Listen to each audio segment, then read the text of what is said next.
Bismillahirrahmanirrahim. Assalamualaikum warahmatullahi wabarakatuh. Kembali lagi bersama di channel Chandra Anggara Putra. Masih bersama saya Chandra Anggara Putra, sesuai dengan namanya. Nah, kali ini kita akan lanjutkan video kedua tentang Bridge Builder untuk buat website. Nah, kita kemarin sebelumnya di video sebelumnya itu sudah sempat buat video pertama ya, cara setting Bridge Builder. Nah, kali ini kita masih membahas settingannya, namun kita masuk ke ranah yang namanya buat variabel. Variabel ini nanti kita gunakan untuk membuat teks dan spasinya supaya bisa lebih fleksibel mengikuti ukuran layar device. Nah, maksudnya layar komputer, desktop, atau layar smartphone itu bisa lebih responsif. Nah, jadi kita kalau bikin sekali, otomatis itu nanti akan menyesuaikan dengan layar. Tidak perlu kita bikin dua kali untuk mengutak-atik. Nah, oke, kita lanjut. Kemarin kita sudah sampai ke typografi seperti ini.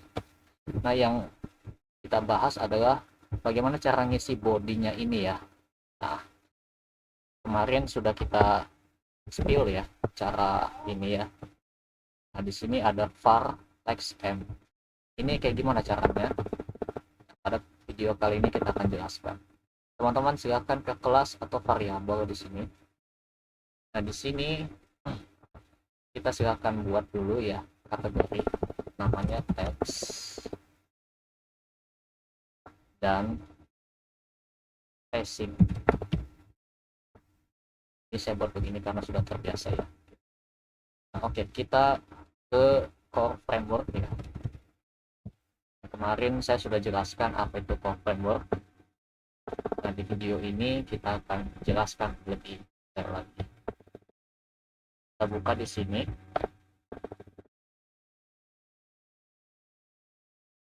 Nah, kita ke open editor sesuai dengan namanya. Lalu kita preview CSS. Nah, di preview CSS ini teman-teman perhatikan ya, cari yang namanya text dan space.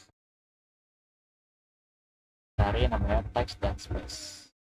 Kita scroll terus. Nah, ketemu.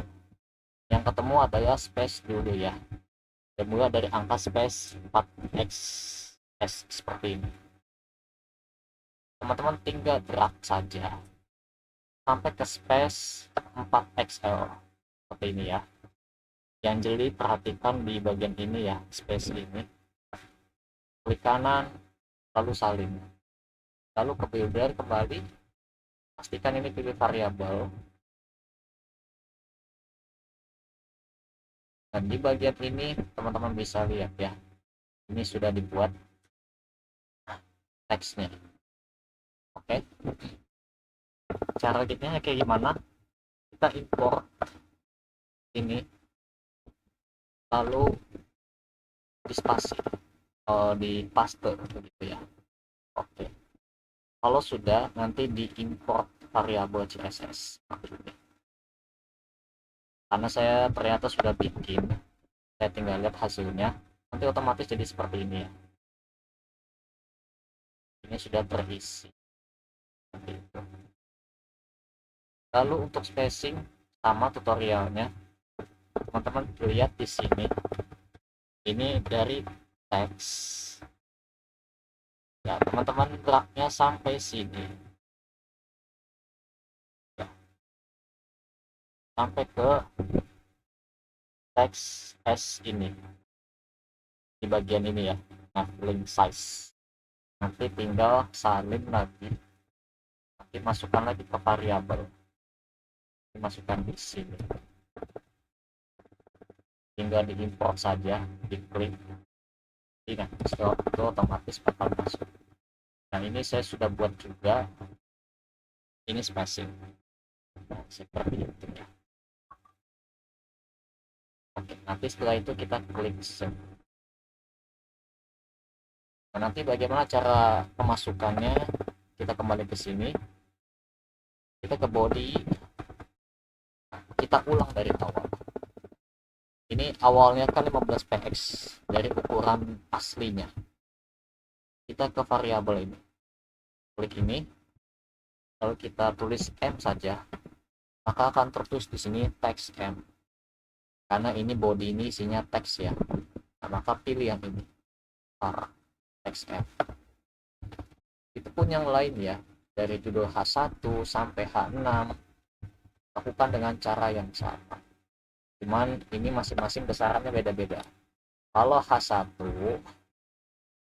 itu teksnya adalah 3XL. Nah, kalau untuk H2 ukuran fontnya adalah teks 2XL.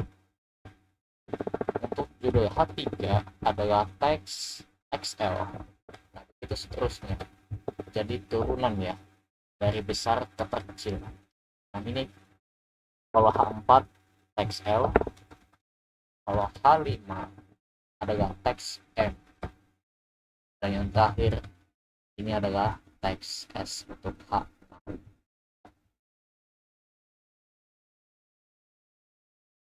Oke, lalu ke bagian elemen ya.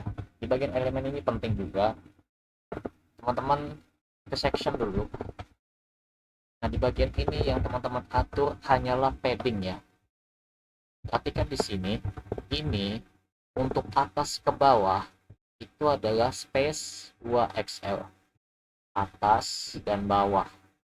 Kalau kiri ke kanan itu adalah space M ya, space M. Nanti teman-teman bisa jajal langsung ya, praktekkan.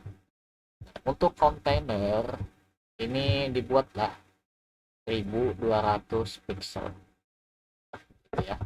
Lalu jarak kolom sama jarak baris ini sama, teks M. Bukan teks M ya, kita gantiin ya, space M seperti ini, space M. Saya salah fungsikan. Oke. Lalu untuk yang ke blok juga sama, space M ya. Kalau teman-teman pakai div silakan pakai ya. Ini saya kadang pakai kadang tidak gitu. Ini buat saja space M dan space M. Nah, jangan lupa headingnya atur ke H2. Kalau untuk image ini bebas ya, nggak usah diatur. Ini hanya settingan saya pribadi saja. Itu saja yang bisa disampaikan di part kedua ini. Tinggal di save. Nah, semoga video ini bermanfaat. Kita lanjut di part ketiga untuk membahas cara membuat header. Itu saja bisa disampaikan, kurang lebihnya mohon maaf. Wassalamualaikum warahmatullahi wabarakatuh.